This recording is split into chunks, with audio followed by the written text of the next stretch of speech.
निश्चित तौर पर सरकार दबाव में है।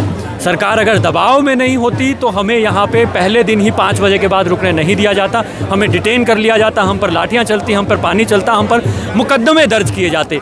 यानी जाहिर तौर पर ये युवाओं का, छात्रों का आक्रोश है। सरकार को पता है कि हाँ, और एक बात साफ है कि सरकार दबाव में है और हम अगर इसको कंटिन्यू करेंगे तो हम निश्चित तौर पर ये जो तमाम हमारी मांगे हैं उनको हम मनवाने में सक्षम होंगे। इस आंदोलन को मजदूरों का, किसानों का, छात्रों का साथ है और इस कारण से वो कोई एक्शन लेने पे डर रही है, कोई एक्शन लेने से डर रही है। हालांकि वो छुटपुट इस तरह की घटनाएं कर रही हैं, इस तरह की गतिविधियां वहाँ पे दिखती है कि माइक बंद कर दिया, कभी मोमबत्ती नहीं आना, तो हमें उनकी खींच दिख रही है, उनकी झुंझलाहट दिख रही है। क्या कहेंगे जिस तरह से कॉकरोच जनता पार्टी का जो जंतर मंतर पर प्रदर्शन हो रहा है, 3 दिन हो गए, 4था दिन होने जा रहा है, क्या कहेंगे कि ये आंदोलन हमें समझना पड़ेगा। आंदोलन बहुत ज़रूरी आंदोलन है, छात्रों का, युवाओं का आंदोलन है और इसे हमें आंदोलनों की कड़ी से जोड़ते हुए देखना पड़ेगा।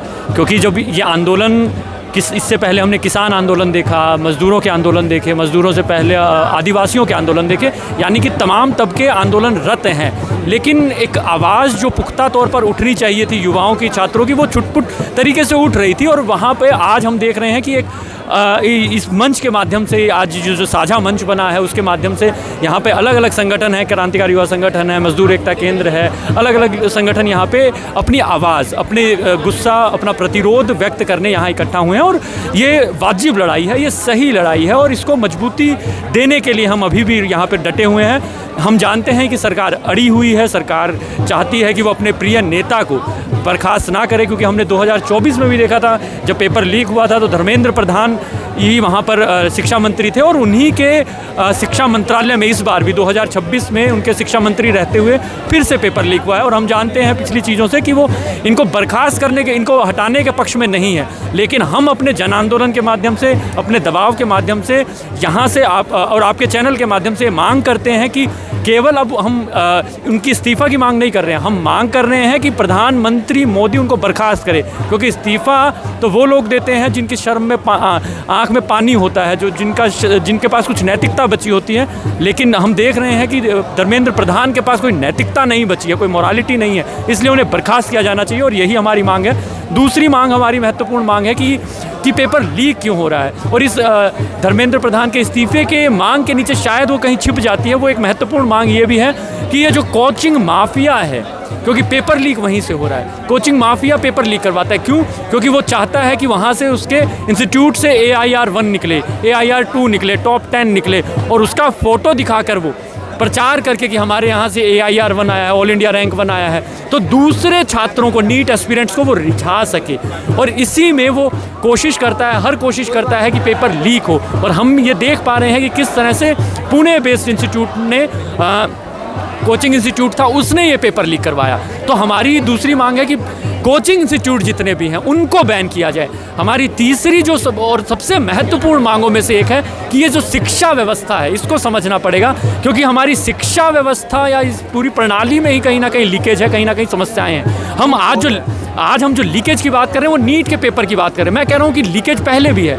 अगर पहली कक्षा में 100 विद्यार्थी दाखिला लेते हैं तो 10वीं तक पहुँचते पहुँचते 40 रह जाते हैं और ग्रेजुएशन तक पहुँचते पहुँचते 10 रह जाते हैं, यानी 100 में से 90 छात्र तो पहले ही लीकेज के कारण बाहर हो गए और इस लीकेज को कोई नहीं पकड़ रहा है, इस लीकेज पे कोई नहीं बोल रहा है। और इसीलिए हम यहाँ पर मजदूर हैं चाहे युवा है, वो इस समस्या के खिलाफ बोल रहा है कि जनता या आम मजदूर, दलित, आदिवासी परिवारों के बच्चों की शिक्षा की बात कब होगी, और उसकी बात को हम यहाँ पर उठाना चाह रहे हैं और कहना चाह रहे हैं कि दोहरी शिक्षा नीति बंद की जाए, सबके लिए KG से PG तक समान स्कूल प्रणाली की व्यवस्था की जाए ताकि सबको एक जैसी शिक्षा मिल सके, ताकि फेयर कंपटीशन हो सके। देखा किसान भी 1 साल तक धरने पर रहे लेकिन उससे कोई फर्क तो नहीं पड़ा ज़्यादा। नहीं, फ़र्क पड़ा, सरकार को फ़र्क पड़ा। ऐसा नहीं है कि कोई डेंट नहीं आया, डेंट आया, डेंट के बाद एक डेंट और लगाने की ज़रूरत है, यानी कि एक जगह पे प्रहार बार बार करने की ज़रूरत है। किसानों ने प्रहार किया, आदिवासियों के आंदोलनों के माध्यम से, जैसा मैंने अपने शुरुआत में ही कहा, ये आंदोलनों की कड़ी में हमें देखना होगा। हमने किसान आंदोलन भी देखा, हमने मजदूर आंदोलन भी देखा, छात्र आंदोलन भी देखा, युवा आंदोलन भी देखा, और ये कड़ियाँ हैं और इन कड़ियों को मिलाने की ज़रूरत है, इनको साथ में लाकर जन आंदोलन बनाने की ज़रूरत है। और जन आंदोलनों के आगे सरकार झुकती रही है, झुकना पड़ेगा। अगर नहीं झुकेंगी तो केवल बर्खास्तगी की मांग धर्मेंद्र प्रधान तक सीमित नहीं होगी। जो हमारे देश के जो दिव्य जन्मा प्रधानमंत्री हैं उनके इस्तीफे की, उनकी बर्खास्तगी की मांग होगी। कहते हैं कि भारत एक युवा देश है, जेन जी का देश है।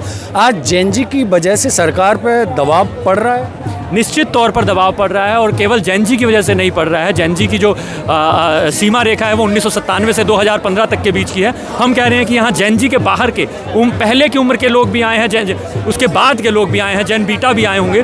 तो तमाम जो जन समूह है, तमाम जो मजदूर परिवारों से, मध्यम वर्गीय परिवारों से, निम्न वर्गीय परिवारों से, ठीक आदिवासियों के, दलितों के बच्चे यहाँ पर आए हैं और सरकार पर दबाव बनाने का काम कर रहे हैं। तो जैसे आप मजदूर संगठन से हैं, आपने क्या ऐलान किया, इन समर्थन क्या किया? हम मजदूर एकता केंद्र से हैं और हमारा पूरा समर्थन इस आंदोलन को है और हमने इनसे अनुरोध ये भी किया है कि आप उन छात्रों की मांगों को आगे रखिए, केंद्रीय बिंदु बनाइए जो मजदूर परिवारों से आए हैं, क्योंकि हम जानते हैं कि भारत देश जो है वो युवाओं का देश है। दूसरी तरफ इसके साथ साथ एक और सच्चाई भी जानते हैं कि भारत देश जो है वो गरीबों का देश है, यानी कि भारत गरीब युवाओं का देश है और इनकी संख्या सबसे ज़्यादा है। तो इसलिए उनका मुद्दा, केंद्रीय मुद्दा अगर बनाया जाएगा तो वो लोग भी इस आंदोलन के साथ बड़ी संख्या में जुड़ेंगे। जैसा मैंने कहा कि 10वीं तक पहुंचने से पहले बड़ी संख्या पढ़ाई छोड़ देती है। आप उनके मुद्दों को उठाएंगे तो जो 10वीं में क्लास से बाहर हो गया वो छात्र भी, वो युवा भी इस आंदोलन से जुड़ेगा, वो भी कहेगा कि हाँ ये मेरे हक की बात है। अभी अगर हम इसको केवल नीट तक समेट देंगे कि नीट लीक हुआ तो नीट से बहुत 22 लाख लोगों तक हम सिमट कर रह जाएंगे। हम कह रहे हैं कि इस आंदोलन को जनव्यापी बनाने की जरूरत है, जनता के आंदोलन से जोड़ने की जरूरत है, उन युवाओं के आंदोलन से जोड़ने की जरूरत है जो अलग अलग चरणों में शिक्षा को छोड़ देते हैं, और तभी ये जन आंदोलन में परिवर्तित होगा। और हम इस दिशा में काम कर रहे हैं। मजदूर आज आए हैं, मजदूर परिवारों के लिए चिंता का विषय है कि उनके बच्चों के साथ क्या होगा, उनके बच्चों का भविष्य क्या होगा, और उसी चिंता में हम यहाँ इकट्ठा हैं। तो उनके भी जो बच्चे तैयारी करते हैं जीडी की, कांस्टेबल की, उसके भी तो पेपर लीक हो जाते हैं।